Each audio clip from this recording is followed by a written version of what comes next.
noches, los saluda Araceli Salazar. El día de hoy iniciaremos con una noticia de un niño de tan solo 10 años que se encuentra en Mazatlán, Sinaloa, el cual por motivos de los comentarios de sus compañeros, de su persona, intentó quitarse la vida. Adelante con la noticia.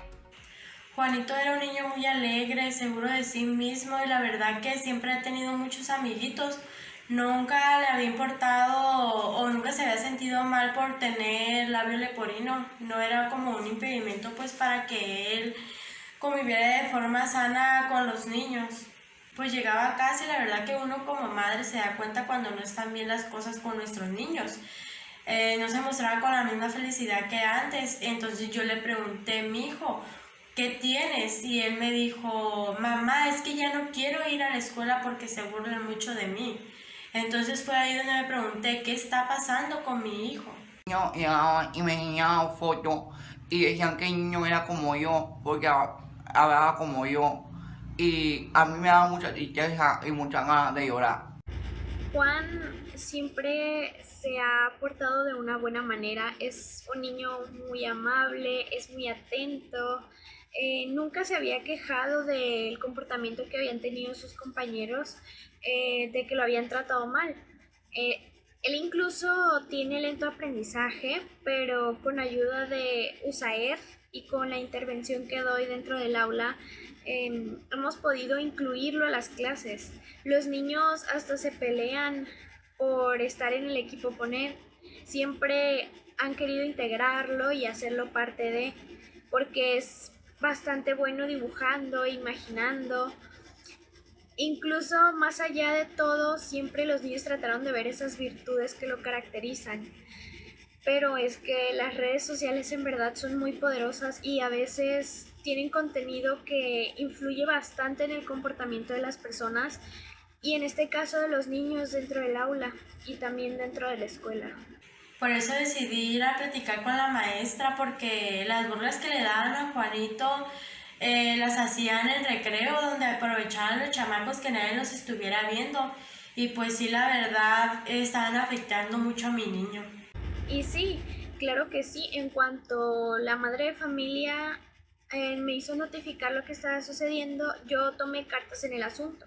De hecho, le comenté a la directora la situación por la que estábamos pasando y ella rápidamente me apoyó para que juntos organizáramos una plática de concientización para todos los alumnos y sobre todo hacerles sentir qué era lo que le estaba pasando a Juan con sus comentarios.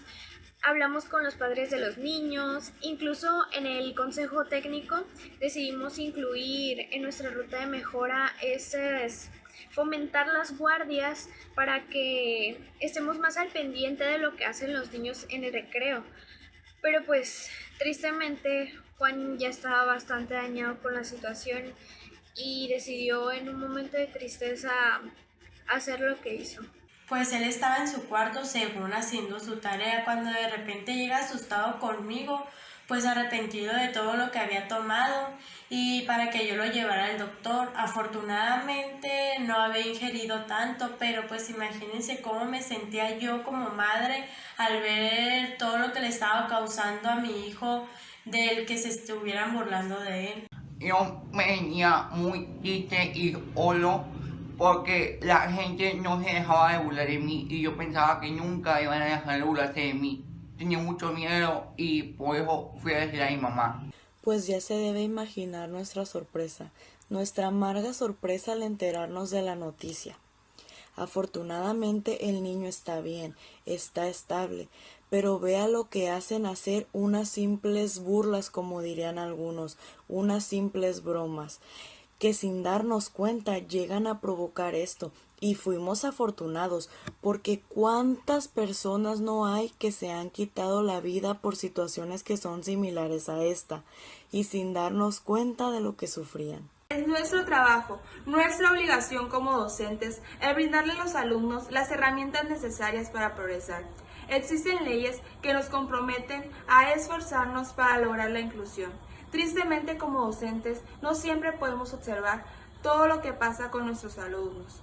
Incluso hay veces que no nos preparan para afrontar esta situación o atender a cierto tipo de alumnos, pero es nuestro compromiso, es nuestra obligación el buscar la manera de ofrecer una educación para todos. Pues y ahora estoy más feliz. Mis compañeros entendieron que lo que me decía me hacía sentir mal. Además voy muy bien en la escuela, la maestra siempre busca que yo entienda todas las clases y tengo la ayuda de una maestra de USAER. Yo me siento muy agradecida y sé que soy muy afortunada por estar contando esta historia y sobre todo pues de tener a mi chamaco conmigo. Y cuento esta historia para que todas las personas pensemos y nos demos cuenta de que a veces somos nosotros mismos los que dañamos a las otras personas con nuestras burlas o malos comentarios. Es impactante el darnos cuenta de lo que aparentemente simples burlas pueden provocar en la vida de una persona, al igual del alcance que han tenido las redes sociales. Afortunadamente, este caso tuvo un final feliz, pues el niño se encuentra teniendo una educación inclusiva. Felicito a todos aquellos docentes que se preocupan verdaderamente por fomentar una educación inclusiva por y para todos, cumpliendo y estableciendo lo que dicen las leyes educativas. Vamos a un corte comercial y regresamos. Este tema tan controversial que está muy en boga no solamente en las escuelas sino también fuera de ellas, pues el ser humano realmente resulta ser muy intolerante ante las diferencias que nos rodean a pesar de ser lo más natural. Nos encontramos en una sociedad donde no solamente los grupos más vulnerables son los excluidos, sino que todos alguna vez en nuestra vida hemos sido víctimas o victimarios.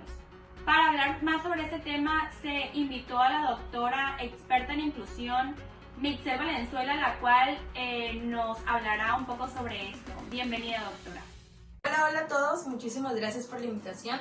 Para mí es realmente todo un gusto y un honor poder estar aquí con ustedes hablando, charlando, debatiendo acerca de este tema tan importante, el cual es la discriminación, que como sabemos, pues de un tiempo para acá ha tenido bastante relevancia. Cada vez es más común escuchar hablar de él en noticieros, en redes sociales, en charlas.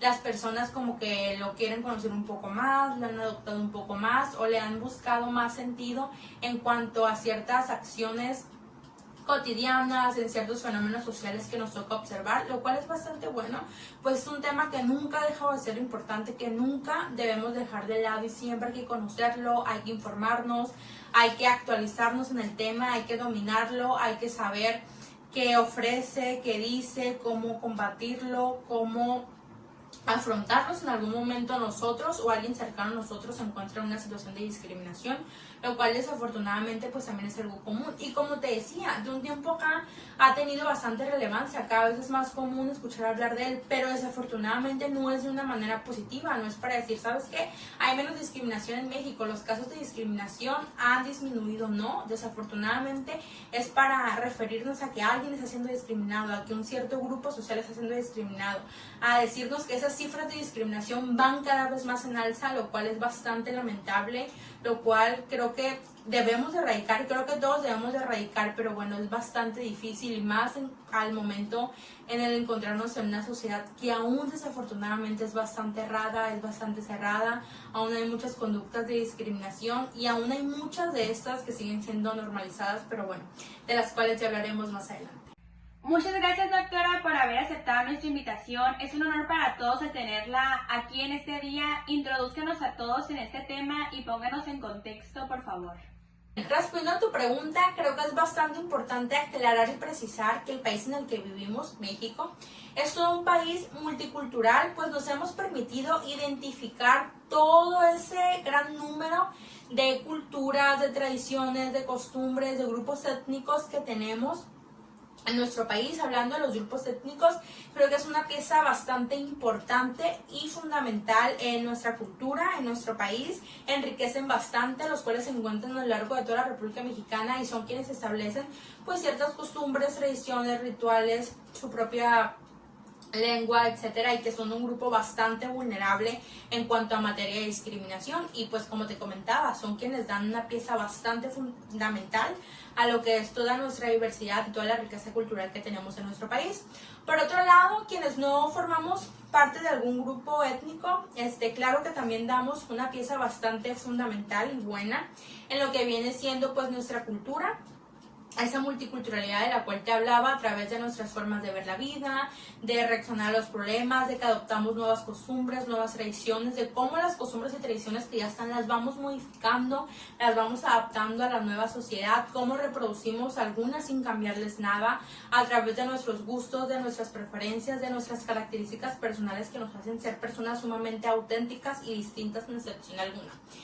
Pero todo eso, a pesar de que, como te comentaba, es una riqueza, es algo maravilloso, es algo que también hace a nuestro país único y que nos permite diferenciarnos de un país a otro en cualquier parte del mundo.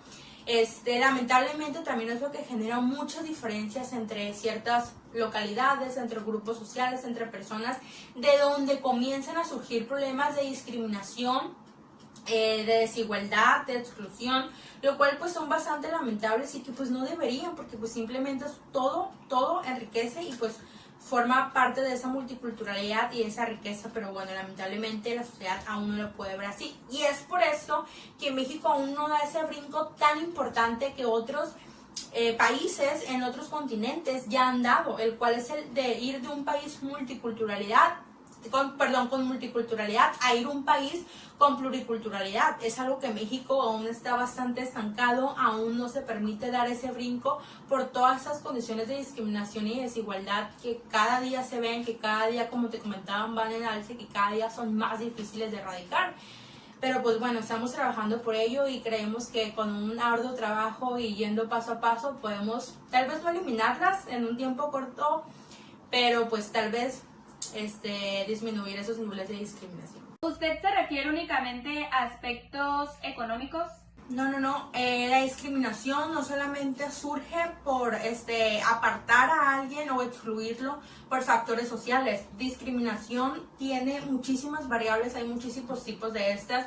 Se puede generar y se genera discriminación por diferencias sexuales, por tu lugar de origen, por gustos, por preferencias, por estar embarazada. ¿Qué te diré? Hay un sinfín de tipos de discriminación, las cuales aún premian en nuestro país, y algunas premian tal vez de una manera más potente que otras, pero eso no quiere decir que unas sean más importantes que otras. Todas son importantes y creo que todas deben de ser erradicadas.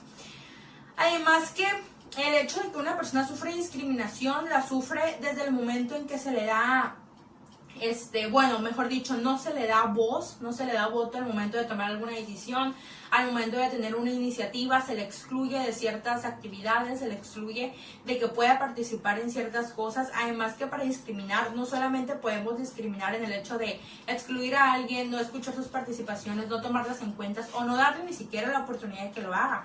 También discriminamos desde el momento en que hacemos ciertos comentarios que resultan ofensivos o al hacer ciertas acciones que son consideradas bullying, que muchas veces las personas las ven normales, las ven inofensivas, las ven como juego, las ven como broma, pero que finalmente no son un juego, no son una broma, simplemente son conductas discriminatorias que finalmente producen una reproducción de una discriminación, lo cual, que como ya te he mencionado anteriormente, es un gran problema, es lo que tratamos de poder eliminar, de poder reducir, porque creo que no creo, en realidad hay quienes nos pueden demostrar que las cifras de discriminación cada vez van más por arriba de lo que creíamos o de lo que deben estar. Muy bien, entonces la discriminación es cualquier acción que pueda hacer sentir mal a una persona.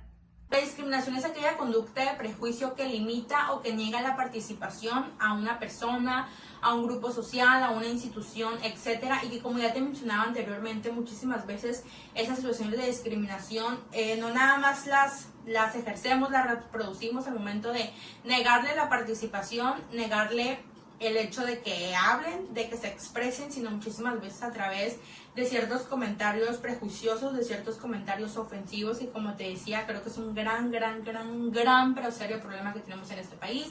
El hecho de nuestras formas de comunicarnos a veces tan inadecuadas, tan agresivas, que las vemos normalizadas, pero que finalmente son simplemente un tipo más de discriminación con la cual tenemos que lidiar y con la cual muchísimos grupos de personas pues tienen que lidiar y que no han encontrado una solución, y que es lo que actualmente estamos buscando y por lo que estamos trabajando. Doctor, ¿y nos podría decir de qué manera se afecta la discriminación, por favor? La discriminación afecta de muchas formas, afecta de formas que a veces vemos normales o que no creemos que pueda ser una consecuencia de tal acto. Y en muchas de las ocasiones, si no es que en la gran mayoría de ellas, pues afecta áreas vitales, afecta la autoestima de la persona, lo que contribuye al abandono escolar, al abandono del trabajo o dificultad para poder conseguir un empleo. Genera, claro, problemas ya más personales como pues, como ya te mencionaba, los problemas de autoestima, de donde muchas veces surgen problemas de ansiedad, trastornos de depresión, el hecho de que las personas se sientan solas, se sientan aisladas, se sientan incomprendidas porque allá afuera están teniendo un rechazo por su personalidad, por algún gusto, por alguna preferencia, por el lugar de donde ellos vienen, cuando es algo totalmente normal y que no debe de impedir o no debe existir una barrera que los limite. Por eso, de estas consecuencias existe algo muy fuerte, algo muy poderoso, que es la herencia transgeneracional, la cual es un factor muy importante que últimamente se ha estado mencionando mucho al momento de hablar de discriminación. Esta hace énfasis en que en muchos casos, no siempre, pero en muchas familias puede haber momentos, situaciones en las que tal vez nuestros padres, nuestros hermanos, nuestros abuelos o algún familiar realmente cercano con quien vivamos y de quien dependamos haya sufrido algún tipo de discriminación en tiempo pasado o incluso la esté sufriendo, ya sea por algún gusto, por alguna preferencia, por el lugar de origen, por su trabajo, etcétera. Entonces, al vernos tal vez más pequeños, o por ejemplo, un caso muy sencillo, si es en el caso de nuestros padres, al ver nosotros como sus hijos, que claro que somos figuras bastante importantes para ellos, pues ¿qué pasa? Ven en nosotros reflejados esos problemas, nos quieren proteger de que no queramos pasar por lo mismo que ellos han pasado, por esas mismas dificultades, por esas mismas humillaciones, por esos mismos problemas. Entonces, nos van orillando, nos van creando, nos van haciendo que vayamos creciendo con esa cultura, con esa creencia de que pues a nosotros también nos va a pasar. Entonces, en el momento en que nos enfrentamos a la realidad, vamos ya con esa mentalidad y vamos creyendo, es que también nos va a pasar, es que voy recordando lo que le pasó a mi mamá, lo que le pasó a mi abuelita. Entonces, vamos muy preocupados por eso. Entonces, como que eso también nos cohíbe o como que también nos hace encerrarnos en ese círculo de creer, ¿sabes qué? Es que a mí también me va a pasar y nunca va a cambiar y nunca va a haber una solución y no voy a poder. Entonces, lo asumes, lo das por hecho y pues ahí donde surgen problemas, tanto personales como surge el estancamiento de que pues las personas deciden mejor no buscar trabajo, no luchar por sus sueños y por muchos otros problemas más. Entonces también en otros de los casos, ese es un caso muy común cuando algún adulto de nuestra familia, nuestros padres, nuestros abuelos o alguien más ha sufrido discriminación por el lugar de origen. Por ejemplo, las personas que son de algún grupo étnico, vienen de algún pueblo, han tenido que sobrevivir de alguna manera a la sociedad para no ser discriminadas, para poder ser aceptadas, para no ser un blanco de burlas. Entonces, cuando sus hijos crecen, lo que hacen es enseñarles cómo sobrevivir ante una sociedad para las cuales ellos, por el hecho de venir de otro tipo de culturas, son un blanco de burlas, de amenazas, de discriminación. Entonces, los hijos tienen que crecer reproduciendo esas conductas de cómo sobrevivir, de cómo sobrepasar, de cómo no llamar la atención para no ser víctima de esa discriminación y poder tener una vida normal. ¿Y cómo debería ser el actuar ante situaciones de discriminación? Cualquier persona esté pasando por una situación de discriminación, a la primera que detectemos que nos están discriminando, no tenemos que justificar a la persona, no tenemos que esperar a que suceda una segunda o una tercera vez. Desde la primera vez que realmente nos estamos dando cuenta que estamos siendo blancos de una discriminación, tenemos que poner alto, tenemos que no seguir permitiendo, porque justamente ese miedo de las personas por afrontar ese problema es lo que ha conllevado que las cifras de discriminación, al menos en nuestro país, vayan en alza. Lo primero que yo les recomiendo hacer es detenerse, analizar la situación, qué está pasando, qué lo está provocando, cuáles son las causas, y acercarnos a alguien que sabemos que puede ayudarnos, ya sea alguien de nuestra plena confianza, algún familiar, algún profesor, o buscar en las líneas telefónicas que nos brindan ayuda de emergencia, atención psicológica o ayuda especializada para la discriminación. Y desde la primera, vuelvo a repetir, buscar esa ayuda, buscar orientarnos. En internet hay muchísimas páginas, las cuales nos dan información acerca de qué hacer, cómo denunciar, a quién dirigirnos, porque el ser blanco de un acontecimiento de discriminación, claro que no tiene justificación, es algo que debe de ser denunciado de primera, sin detención alguna. Y sobre todo considero el hablar con organismos especiales en la resolución de ese tipo de conflictos, como el caso que vimos anteriormente. Sí, claro, existen departamentos especializados en cada localidad. Aquí en la localidad de Mazatlán tenemos algunos, en todo Sinaloa hay, en toda la República hay departamentos con un personal totalmente especializado para atender un caso de discriminación, para brindar la ayuda, tanto psicológica como legal, jurídica, que procede después de un acto de discriminación. Concuerdo con usted, doctora. Muchas gracias por haber compartido un poco de su tiempo y sus conocimientos. No, al contrario, muchísimas gracias a todos ustedes por invitarme y pues para mí es un placer llevar a todos ustedes esta información que sé que a más de uno le va a ayudar y le va a ayudar a cambiar. Vamos a un corte comercial y volvemos. Con la finalidad de conocer un poco sobre los documentos que avalan el cumplimiento de una educación inclusiva, contamos con la presencia del profesor Juan Tatarán y la profesora Litsi Carrión, los cuales nos hablarán sobre dichos textos. Adelante, por favor. Hola, muchas gracias por la invitación y por permitirnos abordar este tema. Como bien sabemos, en la actualidad, los planes y programas de estudio, junto con leyes y demás documentos que en conjunto rigen la educación en nuestro país, son establecidos con el objetivo de brindarnos orientaciones didácticas, las cuales van a facilitar tanto el proceso de enseñanza como el proceso de aprendizaje. Es decir, estas serán unas guías las cuales establecerán las directrices dentro de la educación. Que ahora bien, enfocándonos en aspectos encaminados a materia inclusiva, en cuanto a los planteamientos que se encuentran dirigiendo actualmente las escuelas, con la finalidad, claro, de fomentar una educación inclusiva, contamos con los siguientes. Por ejemplo, el Plan y Programas de Estudio 2011, el Modelo de Atención a los Servicios de Educación Especial, el Libro de Aprendizajes Clave, Estrategias de Equidad e Inclusión en Educación Básica, el Modelo Educativo de Equidad e Inclusión, la Estrategia Nacional de Educación Inclusiva y algunas otras leyes que más adelante abordaremos. Para irnos adentrando un poco más en materia, comenzaré a hablar sobre el Plan y Programas de Estudio 2011. Este se encuentra vigente para los grados de tercero, cuarto, quinto y sexto. Responde a las necesidades que plantea la escuela del siglo XXI y distingue a la educación por su carácter de fomentar valores y la enseñanza que imparte el desarrollo de competencias, las cuales a su vez nos permitirán formar ciudadanos competentes y capaces de respetar las diferencias tanto en su país como en cualquier otro espacio donde se encuentre.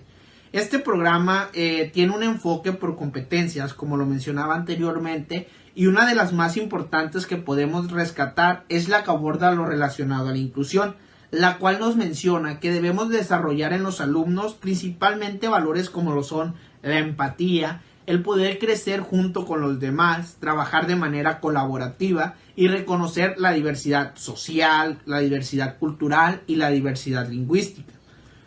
El enfoque de este programa se basa en la educación inclusiva, en la que se trata de añadir y acercar a todos los agentes educativos a lograr un ambiente de confianza, un ambiente de respeto y aceptación y, lo más importante, un ambiente de apreciación para cada ser humano sin importar sus diferencias.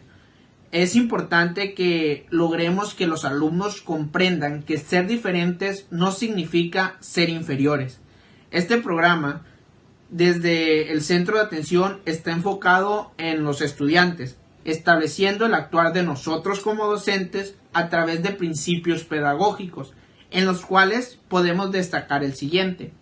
El principio pedagógico número 8, el cual tiene como objetivo favorecer la inclusión para atender la diversidad, pone énfasis en la atención a la diversidad, incluyendo alumnos con discapacidad y alumnos con capacidades y aptitudes sobresalientes, a partir de una realización de una evaluación centrada en identificar aquellas situaciones o condiciones constituidas como barreras, las cuales limitan el aprendizaje y la participación del alumnado. Continuando con la estrategia de equidad e inclusión en educación básica, en este documento encontramos fundamentos legales de una educación basada en la inclusión, entre las cuales encontramos la Declaración Universal de los Derechos Humanos, en donde se establece que los seres humanos que habitamos en este planeta somos iguales ante la ley sin discriminación alguna, procurando salvaguardar el desarrollo integral de todos los miembros de una sociedad. En la Convención sobre los Derechos del Niño garantizando que el derecho de los niños y las niñas sean cumplidas, enlazando el artículo 23, donde se menciona que los niños con discapacidad deben disfrutar de una vida plena, decente, en condiciones que aseguren su dignidad y les permitan llegar a la autonomía. Otra organización que se suma a la participación es la UNESCO, la cual se encargó de garantizar el acceso en condiciones de igualdad de a todas las personas. Otra es la Convención sobre los Derechos de las Personas con Discapacidad de la Organización de las Naciones Unidas, promovida y aceptada en México en 2007. La Ley General de la Educación, la cual establece que las autoridades educativas tomarán medidas dirigidas a establecer condiciones que permitan el ejercicio pleno del derecho a la educación de calidad de cada individuo, una mayor equidad educativa, así como el logro de la efectividad en igualdad de oportunidades tanto de acceso como de permanencia en los servicios educativos, con base en el artículo 32. Dichos documentos deben de ser parte del conocimiento y puesta en práctica de todos los docentes, directivos y los demás miembros de las plantillas educativas que forman parte de la educación básica, de tal forma que logremos grandes beneficios educativos como sociales. Para favorecer la educación inclusiva se deben de favorecer los 3 niveles de intervención. El primero es la equidad en el acceso, igualdad de oportunidades para el ingreso a los diferentes niveles educativos. El segundo, equidad en los recursos y en la calidad de los procesos. Todas las escuelas deben de contar con recursos materiales y pedagógicos, así como con personal capacitado, el cual va a ayudar a involucrar todos los aprendizajes utilizando un currículum flexible y pertinente. Y el tercero, equidad en los resultados de aprendizaje. Todos los estudiantes logran resultados equiparables desarrollando capacidades y talentos propios. Como parte de ese tránsito a la educación inclusiva, se crearon espacios de apoyo como lo es USAER para los alumnos con alguna necesidad educativa o física, en los cuales atendían a centros educativos normalizados, pudiendo ser atendidos e incluidos con todo el apoyo necesario. Por su parte, quienes requerían mayor apoyo debían acudir a los centros CAM, en donde recibían una atención más personalizada. Algunos programas, consejos y proyectos oficiales que impulsan el seguimiento, evaluación de los enfoques inclusivos dentro de las escuelas son la Ruta de Mejora, el Consejo Técnico Escolar y el Consejo Escolar de Participación Social. A continuación, los dejaré con mi compañera, la cual abordará otros modelos más. Bueno, yo les hablaré un poco sobre el enfoque de equidad e inclusión en modelo educativo, que se centra sobre todo en reconocer que todos los niños, niñas y jóvenes tienen derecho a una igualdad de oportunidades. Es por eso que en este nuevo modelo educativo se hace referencia a muchos aspectos de sectores vulnerables y factores de los que se ha venido hablando en modelos anteriores. Un ejemplo de esto es quitar el estereotipo de la mujer. Es por eso que se hacen adecuaciones curriculares a los libros de textos, al plan de estudios, a los programas de estudio, para poder favorecer la igualdad entre los géneros a través de valores como lo que es la igualdad, la tolerancia y el respeto. También se habla de algunos sectores vulnerables como son las comunidades indígenas, que de acuerdo a algunas investigaciones, gran número de personas de este sector no asiste a las escuelas o al menos no termina lo que viene siendo la educación básica. Es por eso que se abordan algunos principios relevantes. Un ejemplo de estos es la creación de nuevas escuelas para que todas las personas de las comunidades indígenas puedan asistir a la educación, así como la capacitación de los profesores para que puedan atender a estos niños, adecuaciones curriculares de acuerdo a las necesidades de los estudiantes, poder proporcionar las herramientas y los recursos que los niños y las niñas necesitan para poder alcanzar el máximo en los aprendizajes, y finalmente hablar de un nuevo sistema lingüístico para favorecer la comunicación que va a haber entre el profesor y los niños. También se enfoca en la promoción de becas para no solamente las comunidades indígenas, sino aquellos sectores que se encuentran en contextos muy vulnerables o en discriminación. Por ejemplo, puede ser las personas que tienen alguna discapacidad, o también puede ser los niños que tienen rezago educativo o aquellos que no asisten a la escuela por condiciones del contexto, por cuestiones sociales, económicas, entre otras. También está la Estrategia Nacional de la Educación Inclusiva, que mantiene su enfoque hacia la identificación y el reconocimiento de las barreras para el aprendizaje y la participación, a fin de poder eliminar todas aquellas cuestiones que estén perjudicando a los estudiantes. De igual manera, en esta estrategia se hacen algunos principios para poder apoyar a todos estos niños que están en contextos pues vulnerables. El primero de estos principios es la autonomía progresista,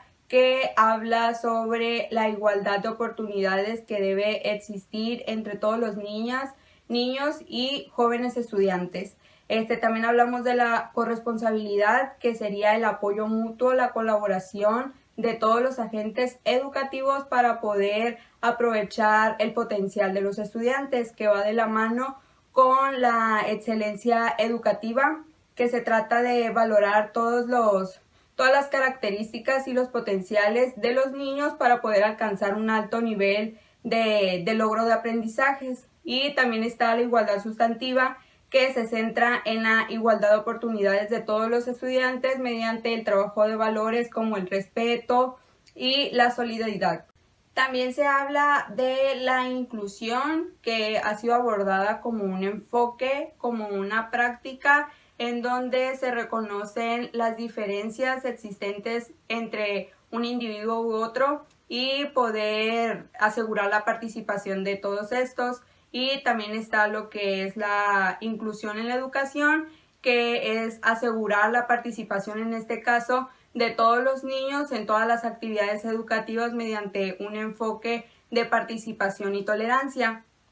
Por último está lo que es la interculturalidad, que es la relación existente entre una cultura y otra, valorando las diferencias que existen para poder crear una nueva imagen, un nuevo sector de comunicación y de relaciones pacíficas. También existen algunas leyes sustentadas en el enfoque inclusivo.